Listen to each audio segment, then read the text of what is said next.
Hello viewers, আসসালামু আলাইকুম।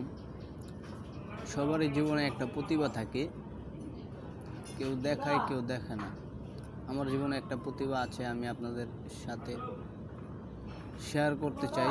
যদি ভালো লাগে এটাকে আপনারা সবাই দয়া করে সাবস্ক্রাইব বেশি বেশি করে করবেন, শেয়ার করবেন, কমেন্ট করবেন, লাইক করবেন। আপনাদের কাছে এটুকু অনুরোধ। এখন আমি শুরু করছি।